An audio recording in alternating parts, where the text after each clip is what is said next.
Welcome to this presentation.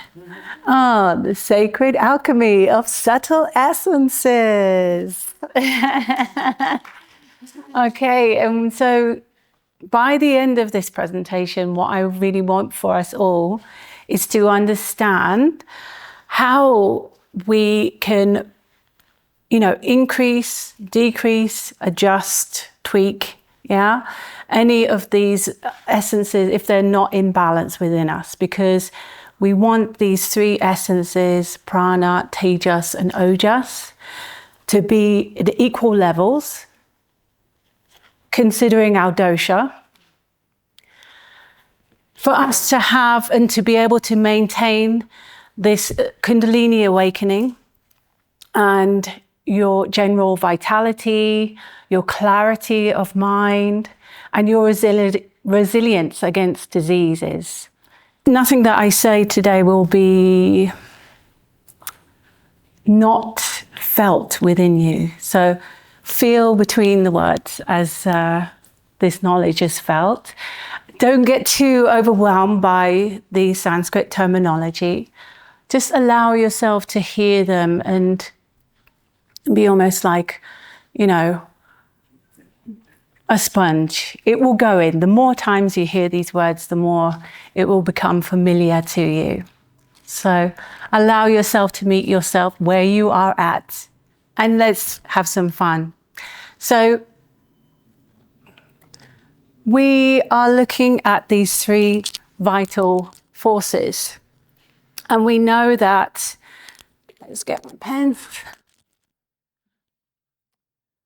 Prana, we probably heard that term before, and we know it maybe as our breath. And we know there's prana in the body, that is our life force.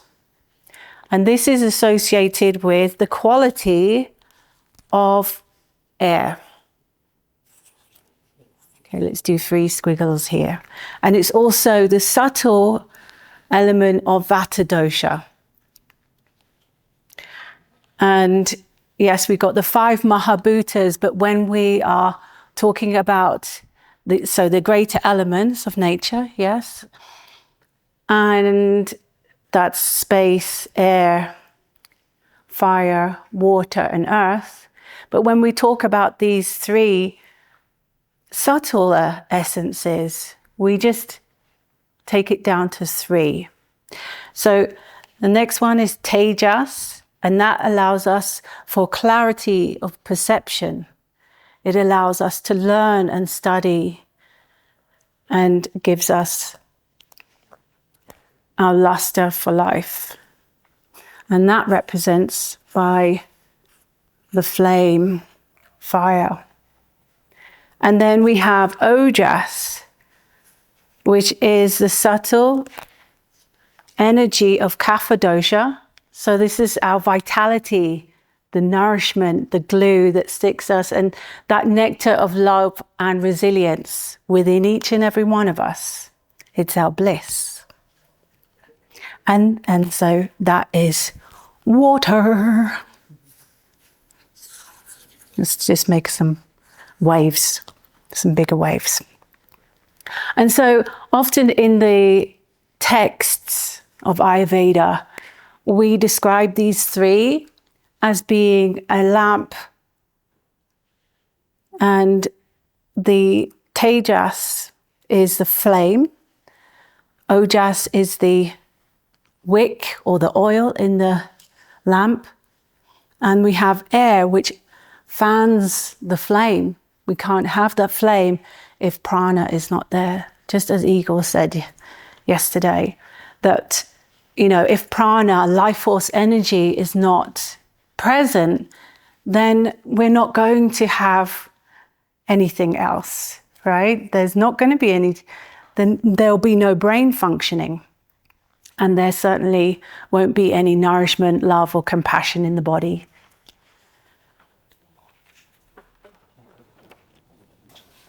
So let's stay with prana and talk about some of the functions of prana. So obviously, it's our respiration. It's the way that we oxygenate the body.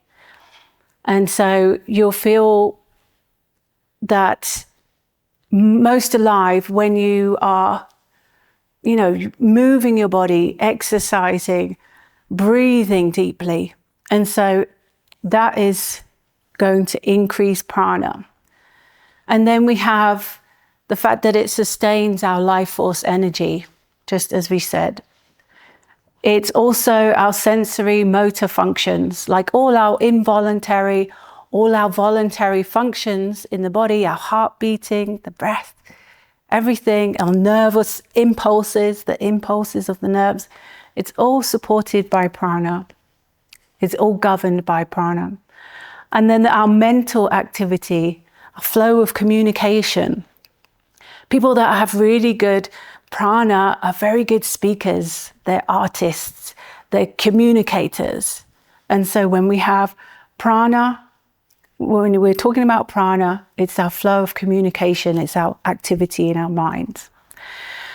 Then it's also the intake of food, water, and air. It's the bridge between our mind, body, and our consciousness, so that it all functions well. It's like so that if you think of it traveling through the nervous system, the nerves, and just throughout the body, but it emanates from our heart. Prana is residing in our heart, but it moves all over the body. And it holds all particles together.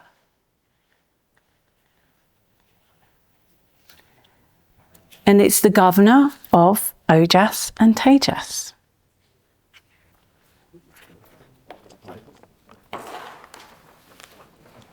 And then we have Tejas.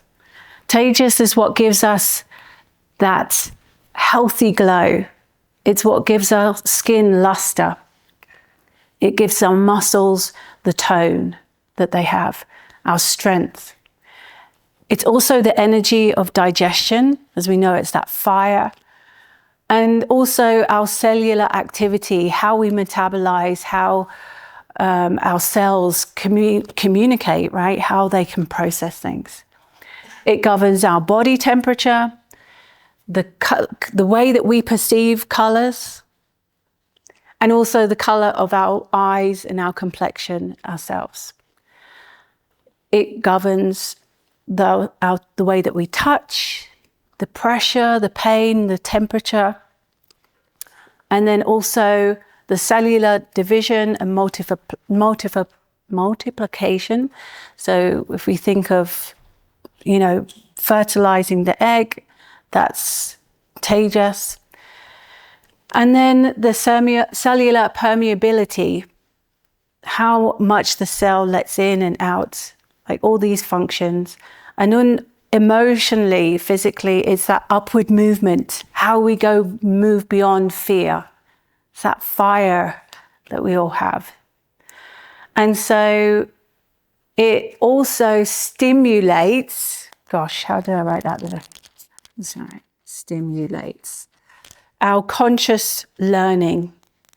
So it's very much how we perceive things and how we process things is down to the amount of tejas that we have.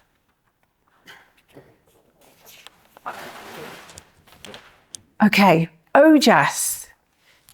You may have heard this one before, right? Because if you're familiar with Igor's work and how we all want to be very juicy and vital. So this is Ojas, and it maintains the immunity of our bodies. And if we're thinking of, we all know someone that is vital, that have that luster in their eyes, they have an aura, then that is because they're very Ojasic. And then they also are very compassionate, they're content in their lives, they have a lot of love and clarity and expansion in their lives. It keeps the joints in place. And then we have the fact that it keeps the doshas in place. It maintains the quality and the quantity of our bodily tissues. Each body tissue has its own ojas that it will produce at the end of the digestive process. It will go through each of the tissues of the body, so like plasma, blood, your muscle, your bone tissue, your nerve tissue, the marrow tissue, and then your reproductive fluids. In each one of them, a little drop of ojas will be produced. And so it's like Vasant Led says that there's 8 drops of ojas. We don't need a lot of ojas, but we need to maintain it. Otherwise, we start to see that this maintenance of the doshas being in their respective houses in the digestive system, in your physiology, everything starts to then wobble. It's also said like ojas is like globulin. It's like hormones. It produces our hormones. And so we could also think of it being like hormones, yeah, if we want to use more of a medical type term for it, because ojas is probably the least subtle of them, of the 3.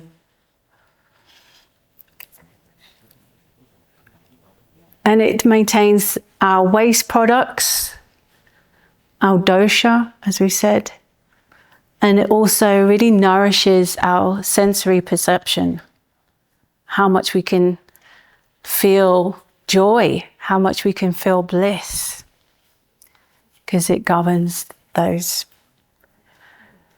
Okay, so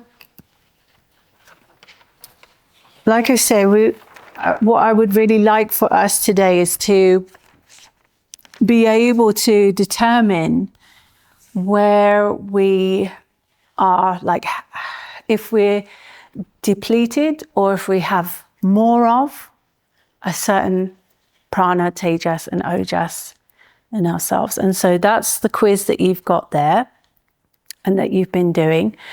And then we can talk about maybe how to bring it back into balance. And so when you have a depletion in one of these certain areas, you can start to balance it out with different qualities. So in Ayurveda, we say like increases like, and opposites will balance us. Okay? So if we stay with prana, when we're looking at activities that increase prana, one of the main ones is what we're doing here right now. So it's meditation, it's breath work, it's moving the body, it's eating foods that are really light and pranic, full of prana.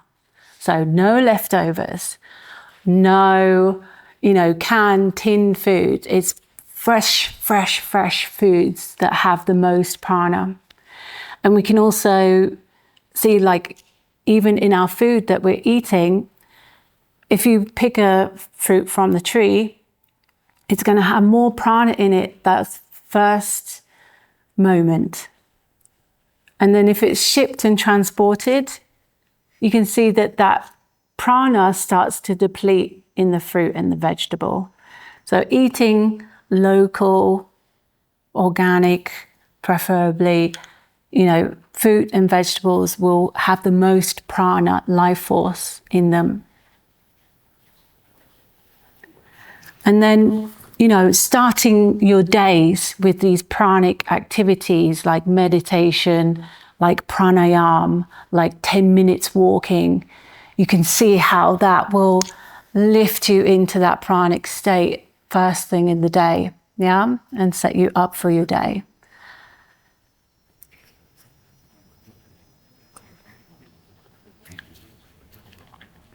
So let's say, for example, we have too much prana.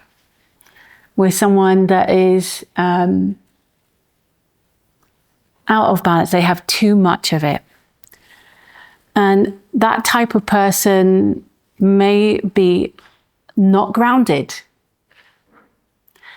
They are wishy-washy because they're just all over the place in terms of, like, they can't find that stability and support.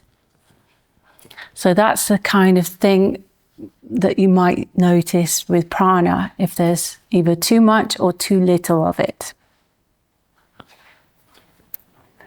Anybody else noticed anything? Mine is the Ojas. I'm like right on the cusp. I think one of the questions are the eyes. And like, I have noticed that like my eyes, I feel dry. Even as like my tongue kind of feels dry. I only got a 6, but it's like cusping. But I definitely feel that that is something that I need to work on. I kind of feel like my skin is slightly dull. My feet are dry. Right. So I'm definitely like feeling into like that is the area that need to work on. Because I would have said that because you experience a lot of bliss, that you have a lot of ojas. Because it's when you don't have a lot of bliss, you can't experience. I mean, when you don't have ojas, you can't experience that bliss. But I mean, is there a space where it can, you know, I'm assuming that there's, as far as the balance is concerned, with the calibration of like the perfect homeostasis, like could it be possible that I do need to pay attention to that? Like, I just kind of feel sometimes my eyes feel tired. And even after I go into that bliss state, they become, when I'm here and I'm just like, sometimes I feel like the strain of being in between those places, and then with 3D is like, my eyes feel tired.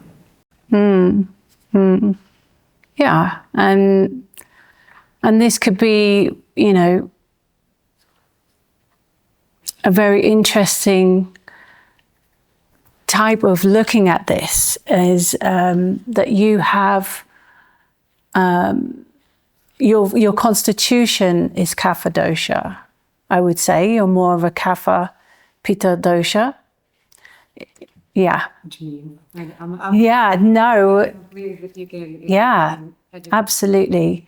So kapha doshas are more of that steady, stable, joyful, big, strong immunity.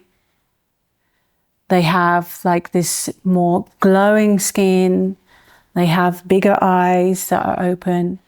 And so, yeah, so, and they're very friendly, warm, good, you know, wise people to be around.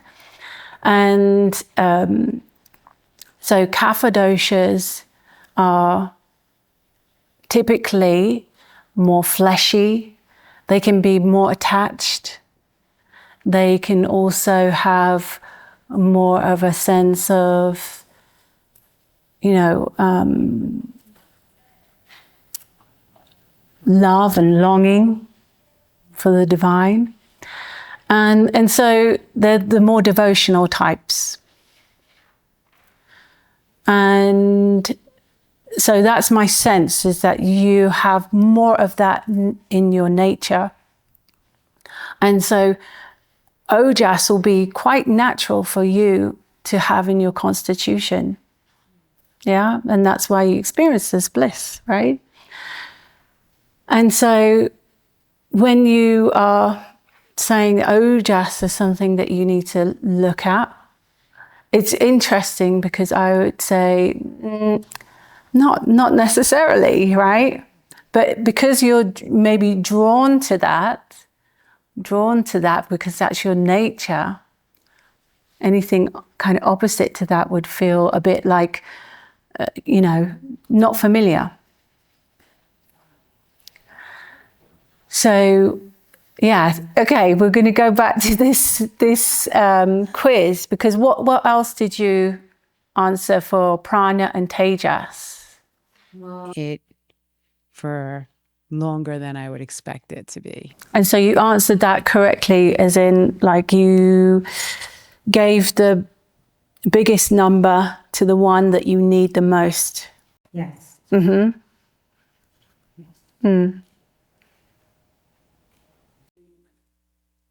And then when I do get it, it's like that. But it's like takes longer time to process. And so it sounds like Tejas would be something that would be more beneficial for you to get going, to help you activate. And so with Tejas, if we want to increase in Tejas, we're looking at anything solar. So like spending time in the sun, physical sun, and seeing. Mm-hmm. Mm-hmm. Yeah. So is predominantly, you would say that your eyes are feeling like that burning tiredness. How are you with like, let's say, processing things? How are you in terms of like perceiving and processing, metabolizing the things that you need to necessarily like work towards? Yeah, we'll increase in confidence. We'll increase our sense of, inner fire, strength, clarity that brings you is what follows. Yeah, it's Right. confidence and being able to. Yeah, yeah. So that's more of the Ojas and Kapha, slower to move. But then when they do get it, it's like that. But it's like takes a longer time to process. And so it sounds like Tejas would be something that would be more beneficial for you to get going, to help you activate. And so with Tejas, if we want to increase in Tejas, we're looking at anything solar. So like spending time in the sun, physical sun, and sitting in the sun. Not getting burnt, obviously, because that's too much, but allowing yourself 10 minutes where you allow yourself to soak in the rays of the sun, Surya, will help to increase Tejas within you. And then, of course, it's studying, learning, like making sure you read your 4 to 8 pages every day so that you keep growing, learning, keeping that fire activated. And then, it's physically, when we have, we're talking of the tissues, when we activate Mamsa Dhatu, right, our muscle tone, yeah? Muscle tone, remember Tejas is about muscle tone. Then we will increase in Tejas, yeah? And we will increase in confidence. We will increase in our sense of, inner fire, strength, clarity that brings you, is what follows, yeah? Is clarity, confidence, and being able to be strong, steady in your decisions and following through. Yeah. Yeah, I think we got there. Okay. Anybody else would like to share what they've noticed? Yeah. That's about integrated love. It's about not over cramming your schedule. Which is what I do like 6 months of the year. Yeah. So it's about creating a bit more time for rest. Mm. Mm. For those. And what was your... Right. Yeah. Right. I see that really relates to, you know, a lot of Vata, okay, in your constitution as well. Okay. But okay, so then what did you get that you feel would be beneficial for you to bring it back into balance? Depleted me big time. Yeah. Yeah. Yeah. I knew that, but yeah.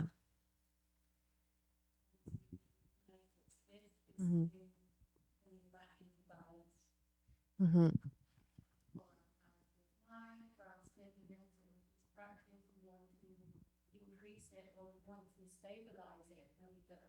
Yeah.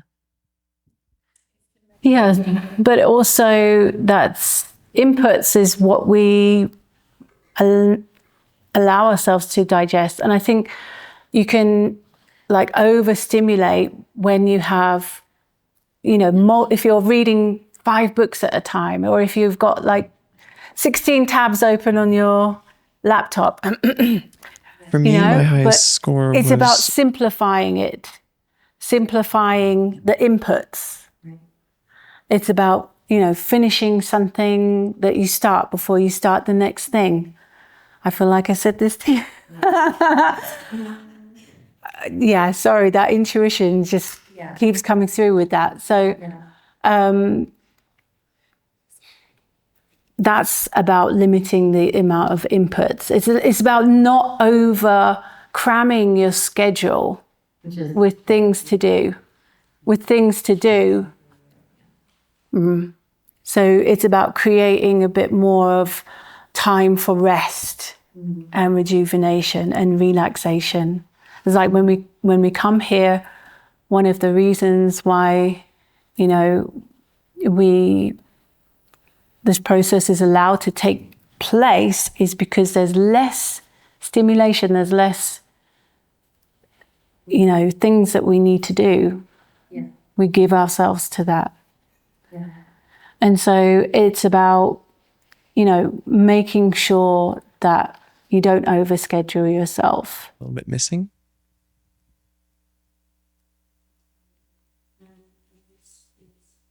Okay.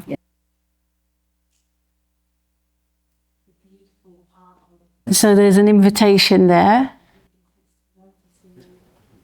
Once we've noticed this, is to bring it back into balance. So I usually feel maybe For our clarity of mind, for our steadiness of this practice, you want to increase it or you want to stabilize it when you go home, is to make these slight tweaks and adjustments. Beautiful. You're welcome. Scott? Sure. opportunities to express that usually. Yeah. Right.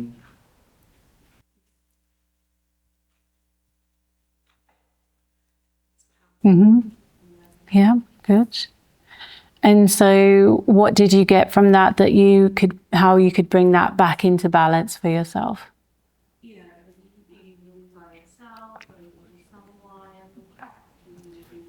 I live with my wife most of the time.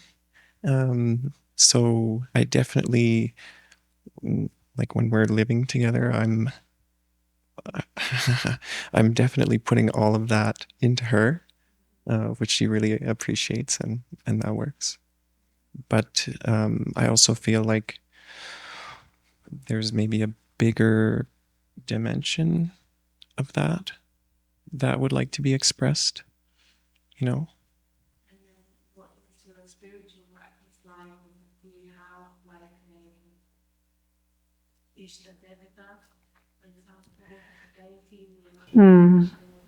Yeah.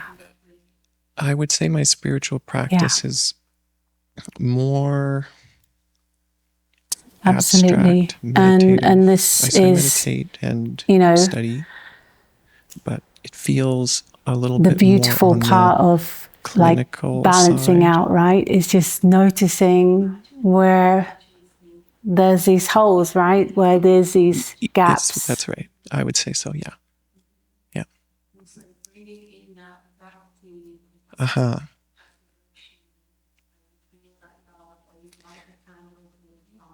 That's right.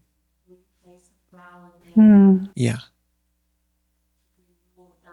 It's interesting because sounds you right. have such a lovely personality. You have such a warm and like you can see how gentle and tender you are.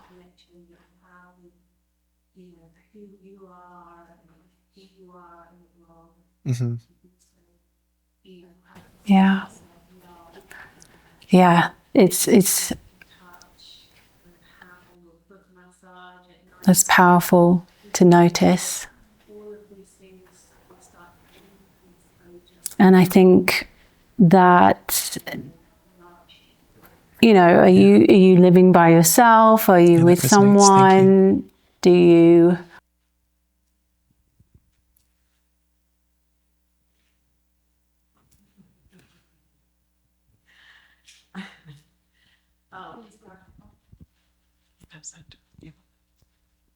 Mm, mm, You read my mind. mm, Well, all of them came as significant depletion. yeah. Yeah. And then, what is your spiritual but I'm practice curious like? Do you have because, like a Ishta Devata, I try to for example, a deity maintain which you a worship or you fairly connect with? healthy lifestyle, and it's very contained, extremely contained, and perhaps that's where the leakage is. I have movement in my practice. More of the Raja, meditate, which is the study. like the path of the I don't have an Gyan, knowledge. Ishtadevata.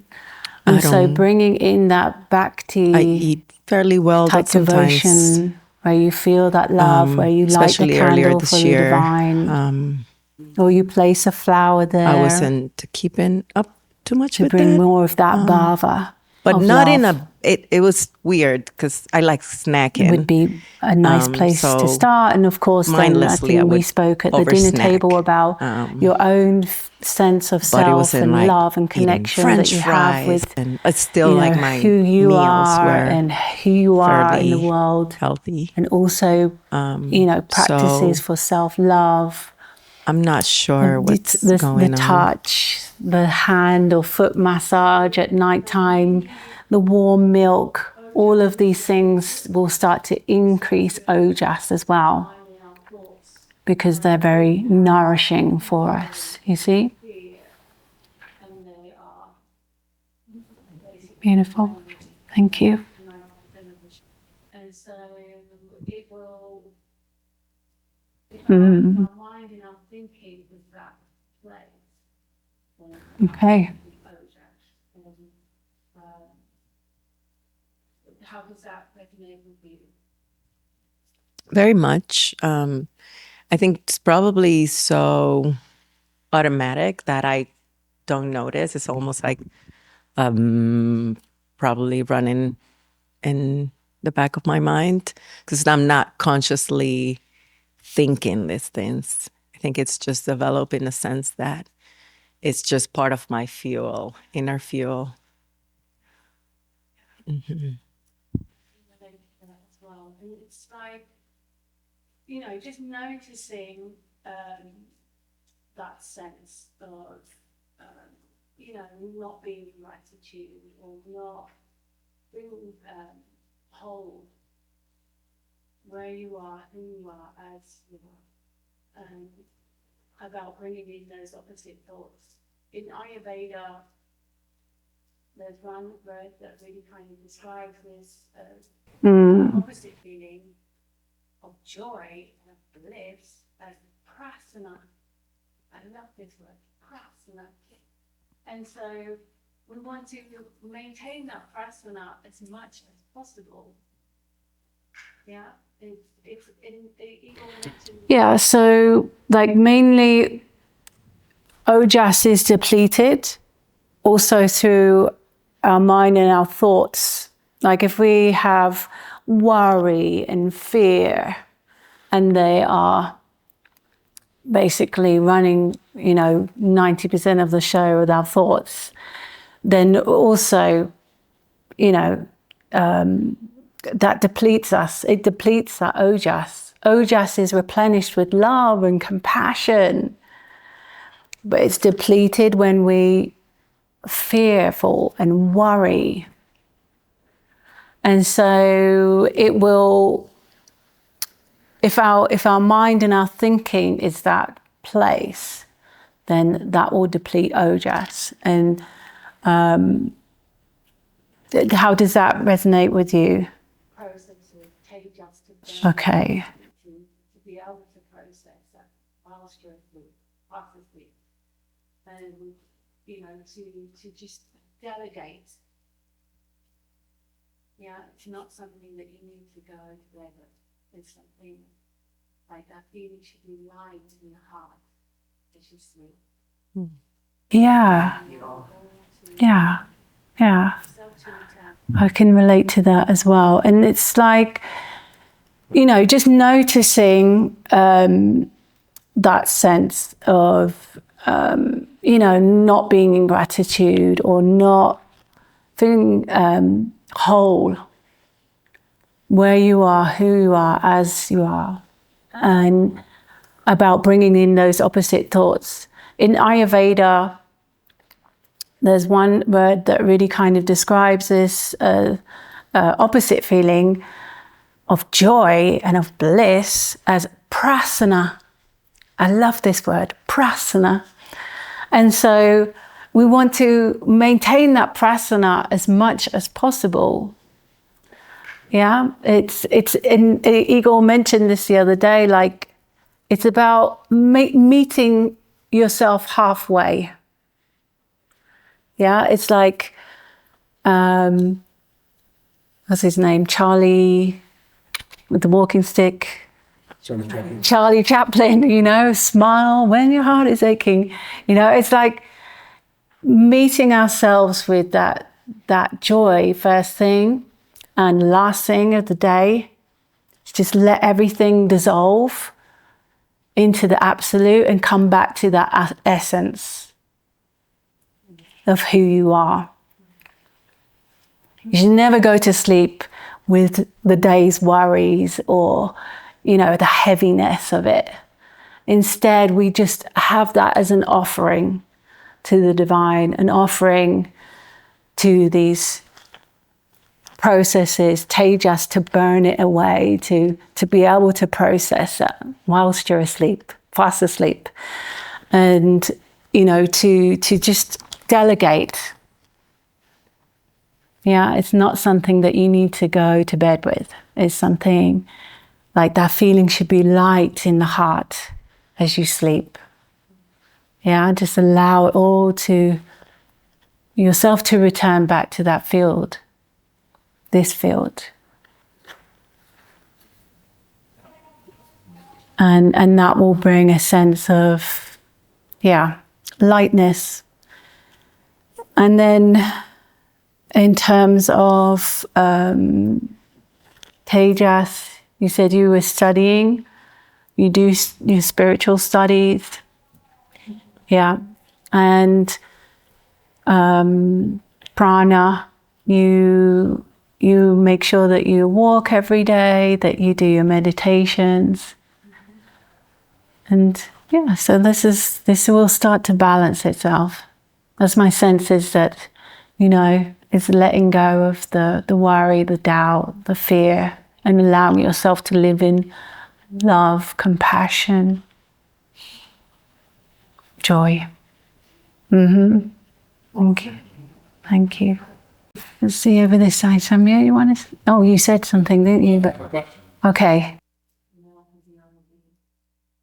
And then they can drink also. Yeah. Thank you. Let's talk about sex. So, when we talk about sex, we talk about, and we think of ojas as, because that is our fertility, it's our it's the end product of our digestion, these juices.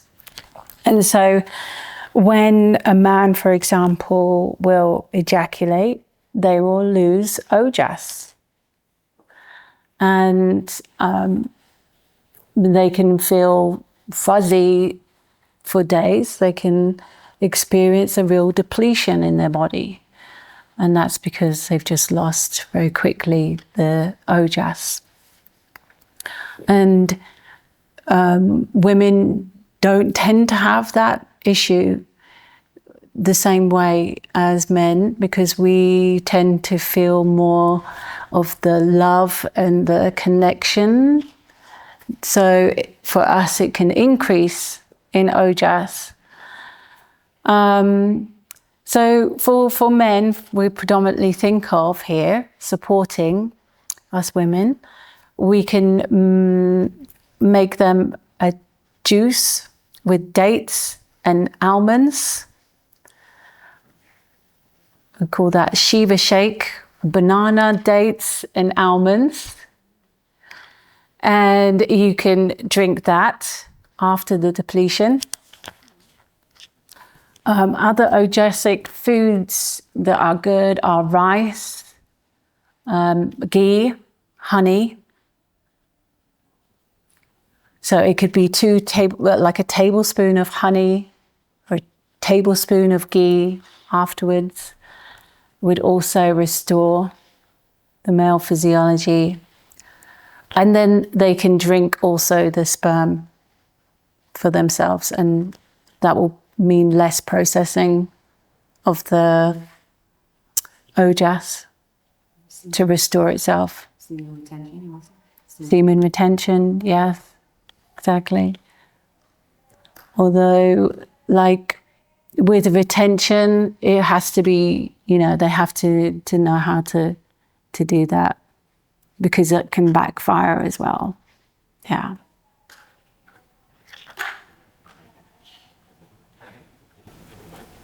Is it not with sex or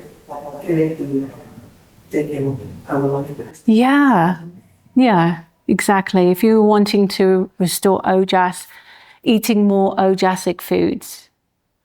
Yeah, so that's milk, almonds, and honey, dates, rice, raisins, saffron. These things are good restorers, rejuvenating the body.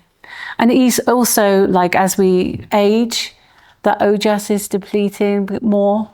And so as we age, we want to have more of those ojasic foods naturally. Rice pudding with some saffron and raisins and dates in there. Coconut, thank you, yeah. Yeah. Yes, sattvic.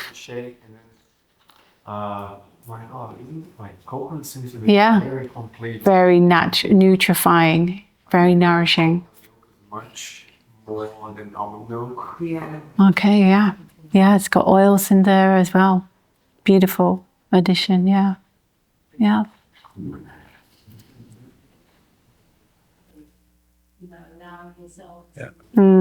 play enjoyment, expansion, Yeah. just like for the fun of it. That's right. Rest for the fun. Yeah. Taking in rest. Yeah. Yeah, you were talking about reducing input, and that really spoke to me. Yeah. It's funny, I've been starting now. I drove back to when I'm in between work and kind of engaging with the family. I'm either stopping, we have a really large park in San Francisco, the Golden Gate Park. And I stop, take my shoes off, and literally just walk around the grass, or even just go for Going to bed. swim. It just, it's totally, yeah, that's right. Yeah. Anything else that I can do to balance, Vata? Because I think I'm more Pitta Vata. Like the Pitta was more, but right now Vata is really, out of sorts. Just dialing in that rhythm Okay. for yourself. Even though it feels mundane or boring, but like really being consistent with it. Okay. Finding It feels right. at the same time each day. More balance. Balance it. Sleep at night at the same time. Yeah. You know, and in between that, you try to give yourself time Prana. to relax. Yeah. So the Vata time of day is between 2 and 6. So that time of the day. Yes. So typically, if you're Vata Pitta, then you really love to be with people, and there's also a tendency to really effort and focus, so there can be burnout, you know, and so keeping that in check as well. So it's like going out in nature and smelling the roses, so to speak, you know, allowing yourself to have play and enjoyment, expansion, you know, just like for the fun of it. That's right. Rest for the fun of it, you know, scheduling in rest time. Yeah. Yes. Yeah. Good. Thank you. Yeah, I'll reach out for consultation as well. Thank you. Sorry, real quick, can you clarify or elaborate on what you were saying if you feel about that? Yeah. I'm not familiar. With the Dosha. Yeah. Okay. I would have to do it in the break time. Yeah. The doing nothing, daydreaming. So thank you everyone. I hope this was useful. Thank you. Thank you.